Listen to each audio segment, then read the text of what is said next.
اس کے بعد برقع خان کے پڑاؤ کا منظر سامنے آتا ہے۔ برقع خان اپنے خیمے میں نماز ادا کر رہے تھے۔ نماز کے بعد وہ کھڑے ہو جاتے ہیں اور دوبارہ اپنی ٹوپی وغیرہ پہن لیتے ہیں۔ اتنے میں قیاد اجازت لے کر اندر داخل ہوتا ہے اور برقع خان کو ارطغرل سردار کے بارے میں بھڑکانے لگتا ہے۔ قیاد کی باتیں سن کر برقع خان سوچ میں پڑ جاتے ہیں۔ اسی دوران باہر ارطغرل سردار اور ان کے سپاہی پہنچ جاتے ہیں۔ ایک سپاہی اندر آ کر کہتا ہے، میرے خان، ارطغرل سردار آ گئے ہیں۔ برقع خان غصے میں کہتے ہیں، میرے ملازموں کو اندر بلاؤ اور ارطغرل سردار کو بھی اندر لاؤ۔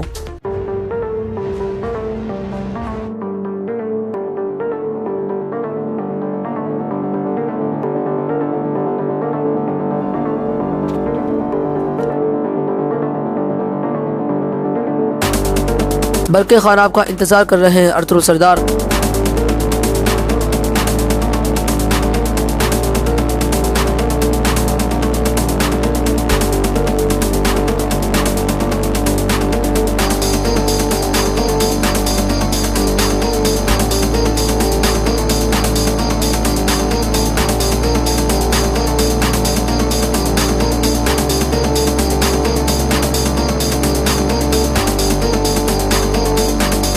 ارطغرل سردار کہتے ہیں، میں عادل اور شاندار برقع خان کو سلام کرتا ہوں۔ برقع خان ہلکا سا سر ہلاتے ہیں۔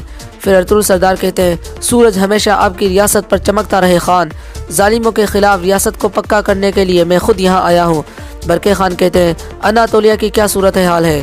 ارطغرل سردار کہتے ہیں، اناطولیہ ایک بڑی جنگ کے انتظار میں ہے۔ تمام قبائل ہلاگو خان کی فوج کے خلاف لڑنے کے لیے تیار ہیں۔ برقع خان کہتے ہیں، لیکن مجھے تو اناطولیہ سے کچھ اور ہی خبریں ملی ہیں۔ ہلاگو خان کے آدمیوں نے سونا ضبط کر لیا ہے جو میں نے بھیجا تھا۔ ارطغرل سردار کہتے ہیں، میرے آدمی سونا وصول کرنے کے لیے گئے تھے اور ہم پہلے سے ہی آگاہ تھے کہ ہلاگو خان کے آدمی جال بچھانے والے ہیں۔ یہ سن کر قیاد کہتا ہے، لیکن ہمیں تو اس کے برعکس خبر ملی ہے کہ سارا سونا دشمن کے ہاتھ میں چلا گیا ہے۔ پھر برقع خان کہتے ہیں، اور میرے ایلچی ترم تائی کی کیا خبر ہے؟ ارطغرل سردار کہتے ہیں، میں ترم تائی سے ملا تھا، لیکن ہلاگو خان کے آدمیوں نے ہمارے لیے جال بچھایا تھا۔ بدقسمتی سے ترم تائی فوت ہو گیا ہے۔ برقع خان غصے میں کہتے ہیں، تو پھر آپ کی جرت کیسے ہوئی یہاں آنے کی؟ ارطغرل سردار کہتے ہیں، میں یہاں آپ کو حقیقت بتانے آیا ہوں۔ برقع خان غصے میں کہتے ہیں، سونے کی حفاظت کرنا اور میرے ایلچی کو صحیح سلامت واپس بھیجنا تمہاری ذمہ داری تھی، تم اس میں ناکام ہو گئے، اب بات کرنے کے لیے کیا بچا ہے؟ ارطغرل سردار کہتے ہیں، میں اکیلے میں آپ سے خصوصی بات کرنا چاہتا ہوں۔ یہ سن کر قیاد کہتا ہے، اگر آپ نے خان سے اکیلے میں معافیا مانگنی ہے تو اس کا کوئی فائدہ نہیں ہے ارطغرل سردار، ہم یہاں جنگ کے بارے میں بات کرنا چاہتے ہیں۔ ارطغرل سردار کہتے ہیں، آپ تو خان کے سب سے خاص وزیر ہو، آپ مجھے وہ بات کرنے سے کیوں روک رہے ہیں جو آپ کے خان اور آپ کی ریاست کے لیے بہت اہم ہے؟ قیاد کہتا ہے، میں بیہودہ الفاظ سے خان کا وقت ضائع نہیں کرنا چاہتا۔ یہ سن کر برقع خان کہتے ہیں، خاموش ہو جاؤ۔ اس کے بعد برقع خان سب کو باہر بھیج دیتے ہیں۔ دوسری طرف لڑائی جاری تھی۔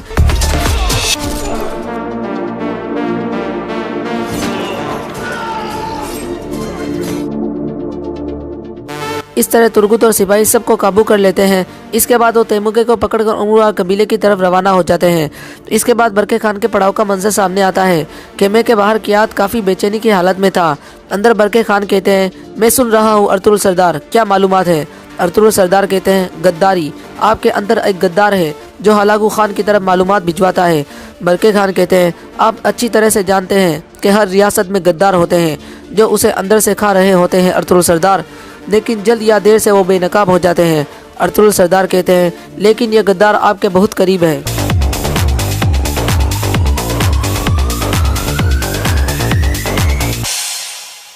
جان لیں، نہ صرف ہماری تقدیر بلکہ اوغز خاندان کی بھی تقدیر بدل جائے گی اس راستے پر۔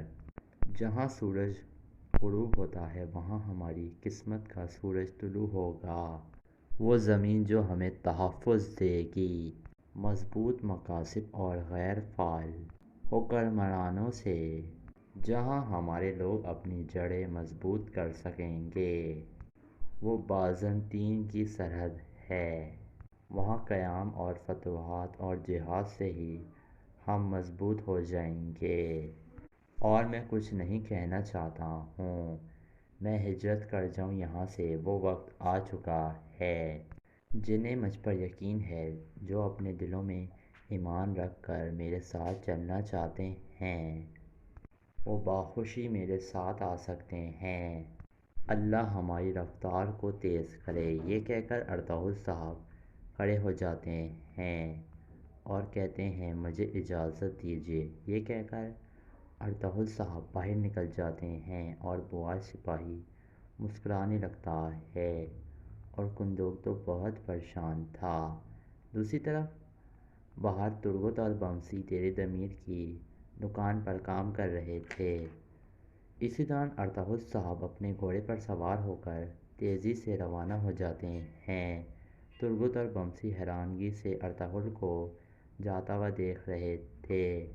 ترگت کہتا ہے میں نے کبھی بھی ارطغرل بھائی کو اتنے غصے میں باہر جاتے ہوئے نہیں دیکھا ہے۔ بمسی کہتا ہے تو کیا ہم دیکھتے رہیں گے؟ دوان کہتا ہے نہیں بھائی، چلو ان کے پیچھے چلتے ہیں۔ پھر وہ تینوں ارطغرل صاحب کے پیچھے گھوڑے پر سوار ہو کر روانہ ہو جاتے ہیں۔ اسی دوران ارطغرل صاحب قبیلے کے داخلی دروازے پر پہنچ گئے تھے اور وہ تیزی سے گھوڑے کو بھگاتے ہوئے قبیلے سے باہر نکل جاتے ہیں، اور اتنے میں ارطغرل صاحب کے ساتھی ترگت، بمسی اور دوان بھی ان کے پیچھے تیزی سے روانہ ہو جاتے ہیں۔ اسی دوران جنگل میں شہزادہ یزید اور دھندار واپس آ چکے تھے اور وہ ایک جگہ قیام کر کر بیٹھے ہوئے تھے اور وہ کچھ آرام کر رہے ہوتے ہیں۔ پھر دھندار کہتا ہے یزید، میں نے اپنے بھائی اور والدہ کو بہت یاد کیا ہے۔ شہزادہ یزید کہتا ہے میں اپنی باجی سے ملنے کے لیے بہت بے چین ہوں۔ دھندار کہتا ہے اور میں سگرتکن بھائی سے ملنے کے لیے بے چین ہوں۔ شہزادہ یزید کہتا ہے تم نے انہیں کبھی دیکھا نہیں ہے؟ دھندار کہتا ہے ہاں، وہ جب چلے گئے تھے تب میں بہت چھوٹا تھا۔ شہزادہ یزید کہتا ہے فکر مت کرو میرے بھائی، اب تم ان سے ملنے ہی والے ہو، بس ہم چند قدموں کی دوری پر ہیں اور وہ ہم سے مل لیں گے۔ دھندار کہتا ہے انشاءاللہ یزید بھائی، انشاءاللہ۔ اسی دوران کچھ قریبی منگول بھی آ جاتے ہیں اور وہ چھپ کر شہزادہ یزید اور دھندار کو دیکھنے لگتے ہیں، کیونکہ ان کا منصوبہ یہ تھا کہ وہ دھندار اور شہزادہ یزید کو اغوا کر کر لے جائیں گے۔ پھر ایک سپاہی منگول سپاہی دوسرے سپاہی کو کہتا ہے جا کر نویان کو بتاؤ کہ بچے آ گئے ہیں۔ یہ سنتے ہی وہ سپاہی روانہ ہو جاتا ہے۔ اس کے بعد قبیلے کا منظر سامنے آتا ہے۔ ایک گھوڑا گاڑی تیار تھی جو حلیمہ خاتون اور قندوق کو لے کر الظلوم جانا تھا، اور سگرتکن، قندوق اور حلیمہ باہر کھڑے ہوئے ہوتے ہیں۔ قندوق کہہ رہا تھا سگر میرے بھائی، تم ارطغرل کو سنبھالو ذرا، تم جانتے ہو کہ ہمارے قبیلے کی کیا صورتحال ہے سگرتکن بھائی، ہم اس وقت کسی بھی نئے محاذ پر جانے کے قابل نہیں ہو سکتے ہیں۔ میرے بھائی تم ارطغرل کو کچھ سمجھاؤ کہ وہ ہوش کے ناخن لے لے۔ اتنے میں حلیمہ خاتون باہر آ جاتی ہیں اور کہتی ہیں حلیمہ اصل جان، میری غیر موجودگی میں یزید اور دھندار کا تم لوگوں نے بہت زیادہ خیال رکھنا ہے۔ حلیمہ کہتی ہے آپ پریشان مت ہوں والدہ، ہم ان کا پورا خیال رکھیں گے۔ پھر سرجان کہتی ہے آپ پریشان مت ہوں والدہ، قندوق صاحب جلد صحت یاب ہو کر واپس آ جائیں گے۔ اس کے بعد منگولوں کے ٹھکانے کا منظر سامنے آتا ہے۔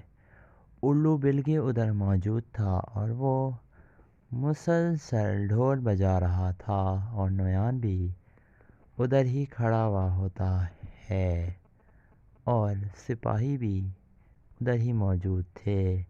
پھر نویان کہتا ہے وقت آ گیا ہے الو بلگے۔ دوسری طرف قبیلے میں قندوق اور حلیمہ خاتون الظلوم روانہ ہو رہے تھے۔ حلیمہ خاتون گوبجے سے کہتی ہیں بیٹی تم کافی عرصے سے افسوس دہ ہو، کیا کچھ ایسا ہے جو ہمارے علم میں نہیں ہے؟ گوبجے کہتی ہے نہیں حلیمہ خانم، کچھ ایسا نہیں ہے، آپ خیریت سے جائیں۔ حلیمہ خاتون کہتی ہیں اللہ کی امان میں رہو۔ پھر وہ سب ایک دوسرے سے ملاقات کرنے لگتے ہیں۔ پھر حائمہ خاتون سلجان سے کہتی ہیں اللہ تمہاری حفاظت کرے۔ سلجان کہتی ہے آپ کا سفر محفوظ ہو اور مشکلات سے پاک ہو۔ پھر سگرتکن حائمہ خاتون کا ہاتھ چومتا ہے اور کہتا ہے والدہ فی امان اللہ، اللہ آپ کو اپنے حفظ و امان میں رکھے۔ حائمہ خاتون کہتی ہیں بہت شکریہ بیٹا۔ پھر کندوگدو سلجان سے کہتی ہے اللہ آپ کو جلد صحت یاب کرے صاحب۔ پھر کندوگدو اور سلجان آگے بڑھ جاتے ہیں۔ پھر حائمہ خاتون گھوڑا گاڑی پر سوار ہو جاتی ہیں اور کندوگدو بھی گھوڑا گاڑی پر سوار ہو کر ازروم کی طرف وہ روانہ ہو جاتے ہیں اور پیچھے سے حلیمہ پانی پھینکتی ہے ایک بالٹی میں۔ اس کے بعد کوبچے سلجان کو اشارہ کرتی ہے کہ وہ تودکن کے پاس جائے۔ تودکن اپنے خیمے میں موجود تھا اور اتنے میں سلجان اس کے مرکزی خیمے میں داخل ہو جاتی ہے اور تودکن کہتا ہے خوش آمدید سلجان خاتون۔ سلجان کہتی ہے بہت شکریہ تودکن صاحب۔ پھر تودکن کہتا ہے کیا کندوگدو بھائی روانہ ہو گئے ہیں؟ یہ سن کر سلجان کہتی ہے بالکل ہو گئے۔ تودکن کہتا ہے اللہ ان کی حفاظت کرے۔ سلجان کہتی ہے شکریہ۔ تودکن کہتا ہے اور وہ صحت یاب ہو کر لوٹیں۔ سلجان کہتی ہے انشاءاللہ بھائی۔ پھر تودکن کہتا ہے خیریت ہے، آپ کو کوئی بات کرنی تھی؟ سلجان کہتی ہے میں کوبچے کے بارے میں بات کرنے کے لیے آئی ہوں۔ کافی عرصے سے وہ افسردہ ہے۔ کافی عرصے سے ایسا لگ رہا ہے کہ وہ کھو گئی ہے، نہ کچھ کھاتی ہے نہ کچھ پیتی ہے۔ وہ آپ کی بیوی ہے، اگر آپ اجازت نہیں دیں گے تو میں کچھ نہیں بولوں گی، لیکن میں اپنی بہن کو اس حالت میں نہیں دیکھ سکتی ہوں بھائی۔ تودکن کہتا ہے سلجان خاتون میں آپ کی بہت عزت کرتا ہوں، آپ کی وفاداری، آپ کی رحم دلی اور آپ کی جو ہمارے قبیلے کے لیے بے انتہا خدمات ہیں اس کی میں بہت قدر کرتا ہوں سلجان خاتون، لیکن یہ معاملہ میرے اور کوبچے کے درمیان ہے۔ یہ کہہ کر تودکن پیچھے مڑ جاتا ہے۔ سلجان کہتی ہے آپ کے اور کوبچے خاتون کے بیچ میں ایسا کیا معاملہ ہے بھائی جو کوبچے اتنی اداس رہنے لگی ہے؟ وہ بیوی جو آپ کی خاطر اپنی جان دینے کو تیار ہے، پھر ایسا کیا ہو گیا ہے تودکن سردار؟ تودکن کہتا ہے برائے مہربانی مجھے مجبور مت کریں، آپ کا بھی دل دکھے گا۔ سلجان کہتی ہے اور جو میری بہن کا دل دکھ رہا ہے وہ اس بارے میں آپ کیا کہیں گے؟ تودکن غصے سے کہتا ہے سلجان خاتون۔ سلجان کہتی ہے آپ میرا دل توڑ بھی دیں گے تو بھی مجھے کوئی افسوس نہیں ہوگا، لیکن اگر کوبچے کا دل ٹوٹے گا تو مجھے افسوس ہوگا۔ میں جانتی ہوں اگر آپ اس سے محبت نہ کرتے تو آپ کبھی بھی اسے اپنے اوطاق میں مت لاتے۔ ایسا مت کیجیے، کب تک ایک دوسرے سے جدا رہ کر آپ لوگ خود کو آپ سزا دے رہے ہیں تودکن سردار۔ پھر سلجان کہتی ہے آپ رحم کھائیے میری بہن پر۔ تودکن کہتا ہے اس نے مجھ سے جھوٹ بولا، وہ ارطغرل کو پسند کرتی تھی، یہی سننا چاہتی تھی نا آپ؟ سلجان کہتی ہے بس یہ مسئلہ ہے بھائی، آپ معصوم کوبچے کے خیالات کو سمجھ ہی نہیں پائے۔ اس شیطان آیتولن نے آپ کے ذہن میں زہر بھر دیا ہے، تو لیکن سردار زہر بھر دیا ہے اور آپ کو کچھ سمجھ ہی نہیں آ رہا ہے۔ تو لیکن کہتا ہے آپ اسے معصومانہ کہتی ہیں۔ سلجان خاتون گوبجے نے مجھے بتایا ہے کہ جب ارطغرل کی شادی حلیمہ سے ہو گئی تھی تو تب بھی وہ اسے بلا نہیں پائی، آپ اسے معصومانہ کہتی ہیں۔ سلجان خاتون، اور اس نے کہا کہ وہ ارطغرل کو ہی پسند کرتی تھی۔ سلجان کہتی ہے کیا اس نے یہ نہیں بتایا آپ کو کہ اس کے بعد آخر ہوا کیا؟ پھر قدرت نے آپ کو اس کے سامنے لا کر کھڑا کر دیا، ہر بات اس کے سمجھ میں آتی رہی۔ وہ ارطغرل سے پیار نہیں کرتی تھی، اس کو حقیقت کا اندازہ اس دن ہوا جب اس نے آپ کو پہلی دفعہ دیکھا۔ تو لیکن سردار، وہ آپ کی باتوں میں کھوتی چلی گئی۔ جب آپ نے اس سے شادی کی تو آپ کو اس کا سکون اور خوشی نظر نہیں آئی کیا؟ تو لیکن سردار بتائیے، جواب دیں، کیا آپ کو کچھ نظر نہیں آیا؟ تو لیکن سردار، تو لیکن کہتا ہے اور جو خنجر اسے لگا، یہ جانتے ہوئے کہ وہ مجھے اولاد نہیں دے سکتی، اس نے جان بوجھ کر یہ بات مجھ سے چھپائی تھی۔ آخر کیسے میں ایک ایسی خاتون کے ساتھ رہ سکتا ہوں جو مجھ سے باتیں چھپاتی ہے؟ سلجان خاتون، سلجان کہتی ہے اللہ کے کام میں آپ دخل اندازی کرنے والے کون ہوتے ہیں؟ تو لیکن سردار، میرے کتنے بچے پیدا ہونے سے پہلے ہی مارے گئے اور کنڈوکٹوں نے انہیں دفنا دیا۔ اب ایک بار پھر اللہ نے مجھے اولاد کی نعمت سے نوازا ہے، بس میری یہی خواہش ہے تو لیکن سردار کہ میں اسے اپنی گود میں اٹھاؤں اور پیار کروں۔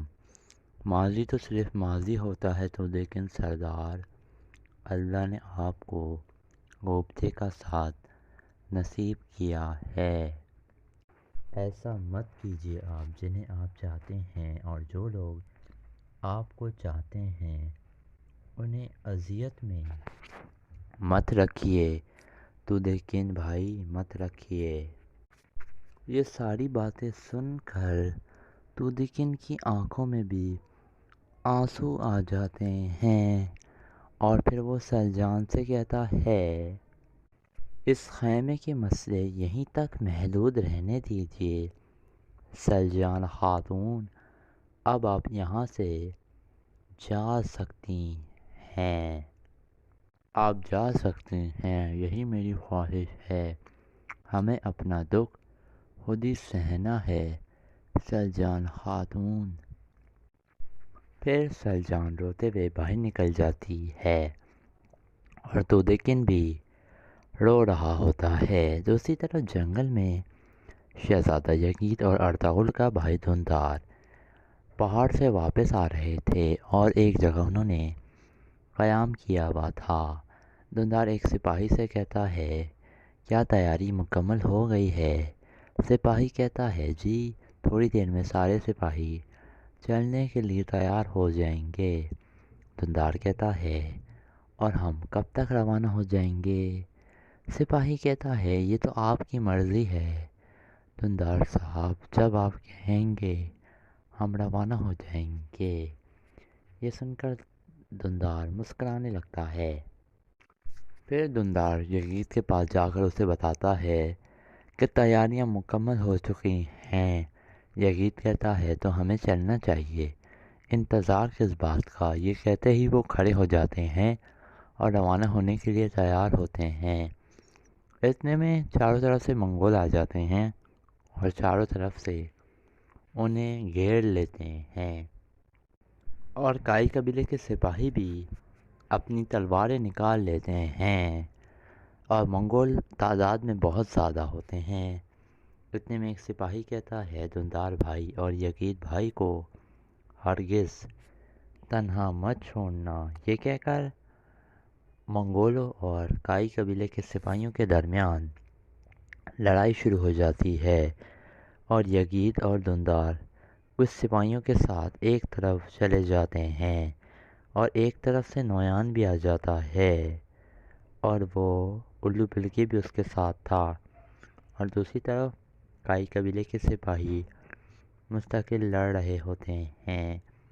ایک سپاہی دوسرے سپاہی کو بتاتا ہے کہ قبیلے جا کر بتاؤ کہ ہمارے قافلے پر حملہ ہو گیا ہے۔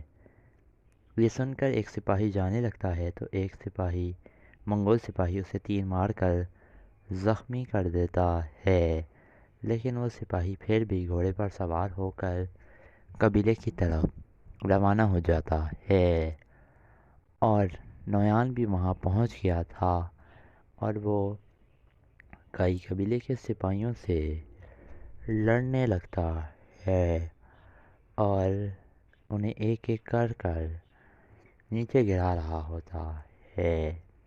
کائی قبیلے کے سپاہی کافی زیادہ حیران ہو گئے تھے اور نویان ایک اور سپاہی کو تلوار کا وار کر کر نیچے گرا دیتا ہے، اور نویان کا ڈی جے الو بل کے مسلسل ڈھول بجا رہا تھا اور وہ لڑائی سے بہت زیادہ لطف اندوز ہو رہا ہوتا ہے اور مستقل وہ ڈھول بجا رہا ہوتا ہے۔ اتنے میں نویان ایک اور سپاہی کو وار کر کر زمین پر گرا دیتا ہے۔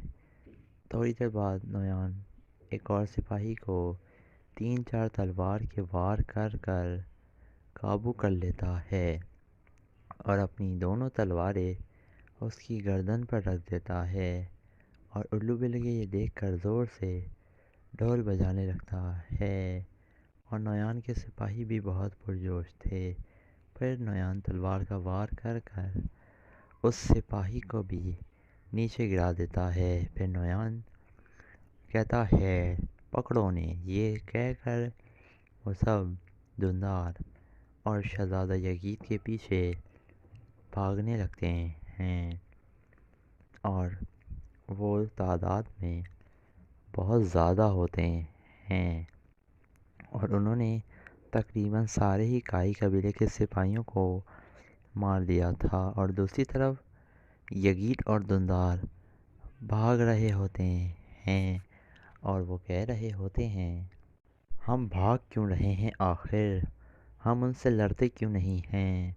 سپاہی کہتے ہیں یہ ممکن نہیں ہے بھائی، وہ تعداد میں بہت زیادہ ہیں، وہ ہمیں منٹوں میں ہی ختم کر دیں گے، آپ کو بحفاظت قبیلے تک پہنچانا ہماری ذمہ داری ہے دندار بھائی۔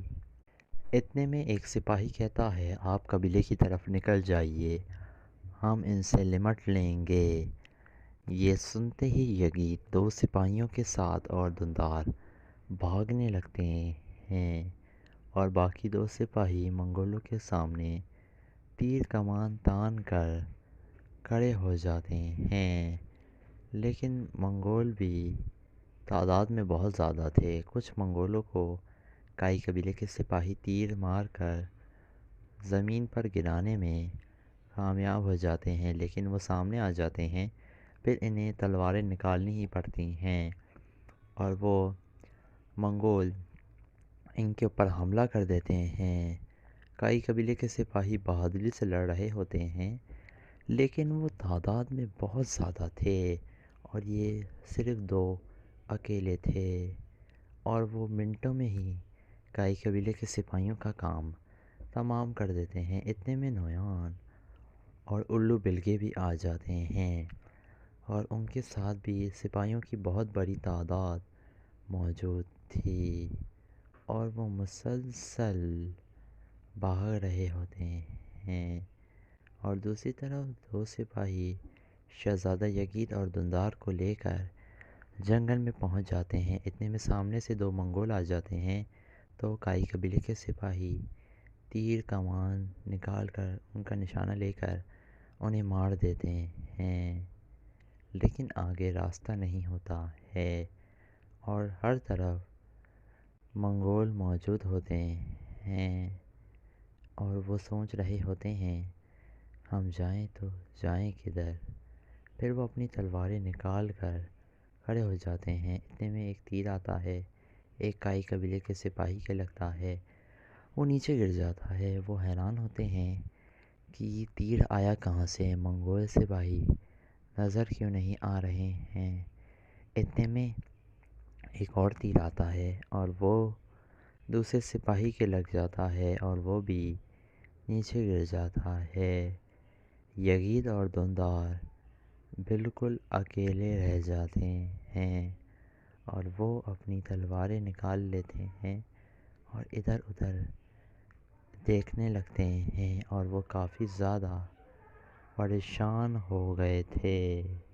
اتنے میں انہیں نویان کی آواز آتی ہے جو کہہ رہا تھا تم لوگ نویان سے لڑ نہیں سکتے ہو، ہتھیار ڈال دو اپنے۔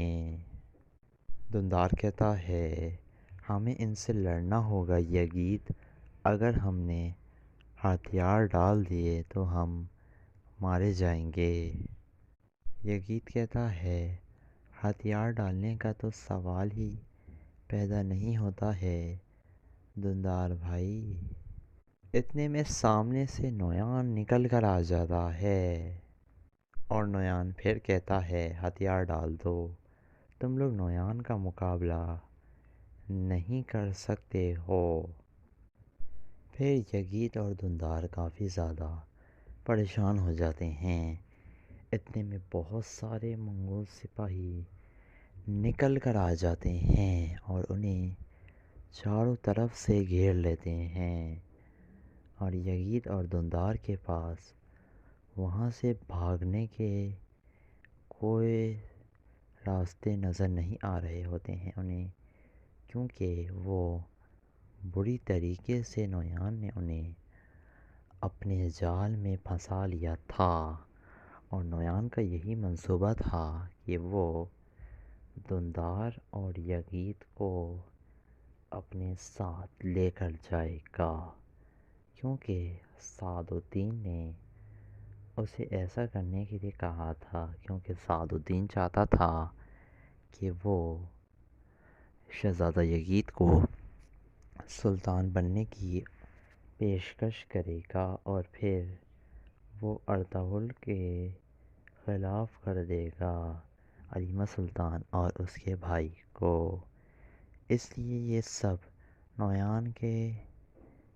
نویان اس کے حکم پر کر رہا ہوتا ہے سعد الدین کوپیک کے۔ اسی دوران ارطغرل صاحب بھی جنگل میں پہنچ گئے تھے اور وہ ارد گرد کا جائزہ لے رہے ہوتے ہیں۔ اتنے میں انہیں سامنے سے ایک زخمی سپاہی گھوڑے پر آتا ہوا نظر آتا ہے۔ ارطغرل صاحب اسے دیکھ کر حیران ہو جاتے ہیں اور سمجھ جاتے ہیں کہ کچھ ہوا ہے۔ پھر ارطغرل صاحب بھاگ کر اپنے گھوڑے سے نیچے اترتے ہیں اور تیزی سے اس کے پاس جاتے ہیں اور اسے گھوڑے سے نیچے اتار لیتے ہیں۔ ارطغرل صاحب اس سے پوچھتے ہیں کیا ہوا ہے بھائی؟ پھر ارطغرل اس کے کندھے پر جو تیر لگا ہوا تھا وہ نکال کر توڑ کر پھینک دیتا ہے۔ پھر ارطغرل صاحب پوچھتے ہیں کیا ہوا ہے تمہیں بہادر؟ یہ سن کر سپاہی کہتا ہے ارطغرل بھائی مدد کریں، یزید اور دندار کی زندگی خطرے میں ہے بھائی، وہ نیچے ڈھلان کی طرف ہیں۔ ارطغرل صاحب پوچھتے ہیں بتاؤ حملہ کس نے کیا تھا؟ یہ سن کر سپاہی بڑی مشکل سے بولتا ہے نویان۔ یہ کہتے ہی وہ سپاہی شہید ہو جاتا ہے اور ارطغرل صاحب بہت زیادہ غصے میں آ جاتے ہیں اور پھر ارطغرل اس کی آنکھیں بند کر دیتا ہے اور پھر تیزی سے نیچے کی طرف جانے لگتا ہے کیونکہ سپاہی نے بتایا تھا کہ وہ نیچے کی طرف ہیں۔ دوسری طرف نویان کہہ رہا تھا اپنی تلواریں پھینک دو، میری تم لوگوں سے کوئی دشمنی نہیں ہے، ویسے بھی بچوں سے دشمنی رکھنے کا کوئی فائدہ نہیں ہے، اور میری بھی تم لوگوں سے کوئی دشمنی نہیں ہے، میری دشمنی تو ارطغرل سے ہے، تم دونوں اپنی تلواریں پھینک دو۔ لیکن یگید اور دندار اپنی تلواریں پھینکنے پر تیار نہیں ہوتے ہیں۔ یہ دیکھ کر نویان بہت زیادہ غصے میں آ گیا تھا اور وہ اپنی دونوں تلواریں زمین میں گاڑ دیتا ہے۔